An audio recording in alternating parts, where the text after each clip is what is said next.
অন্তর্বর্তী সরকার দায়িত্ব নেয়ার ২৬ দিন পর এসে সারা দেশে শুরু হচ্ছে যৌথ অভিযান।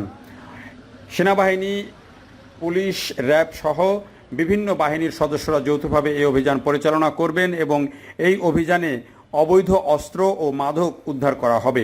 ছাত্র আন্দোলনের সময় বিভিন্ন থানা থেকে যে অস্ত্রগুলো খোয়া গিয়েছিল সেটির একটা বড় সংখ্যা রয়েছে। পাশাপাশি বিগত আওয়ামী লীগ সরকারের আমলে যে বৈধ অস্ত্রের লাইসেন্স দেওয়া হয়েছিল, সেই অস্ত্রগুলো যেহেতু সেই লাইসেন্স বাতিল করে অস্ত্রগুলো জমা দেওয়ার জন্য ৩ তারিখ রাত ১২টা পর্যন্ত সময় দেওয়া হয়েছিল এবং এই সময় অতিবাহিত হওয়ার পর ওই অস্ত্রগুলো সব অবৈধ হয়ে যাবে।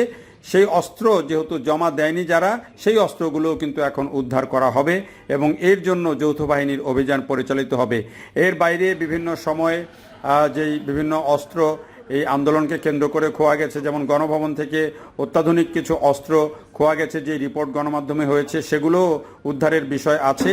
ফলে এবারের এই যে যৌথ বাহিনীর যে অভিযান, সেই অভিযানটি একটি কড়া অভিযান হবে এবং মাদকের বিরুদ্ধেও একটা কড়া অভিযান হবে, সেটি সেই সংকেত দেওয়া হয়েছে এবং স্বরাষ্ট্র উপদেষ্টাও তেমন একটি সংকেত দিয়েছেন।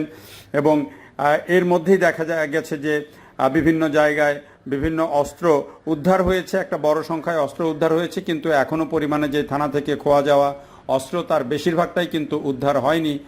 ফলে এই অস্ত্রগুলো উদ্ধারের জন্য অভিযান পরিচালিত হবে এবং এই অভিযানের মাধ্যমে দেশে একটা আইন শৃঙ্খলায় নতুন স্বস্তি আসবে, সেটি অনেকেই আশা করছেন। পাশাপাশি মাদক নির্মূল হবে এবং এটিও কিন্তু অনেকেই বলছেন যে এক ধরনের স্বস্তির বিষয়। তো অভিযান শুরু হলে বোঝা যাবে যে আসলে কী পরিমাণ অস্ত্র শেষ পর্যন্ত উদ্ধার করা যাচ্ছে।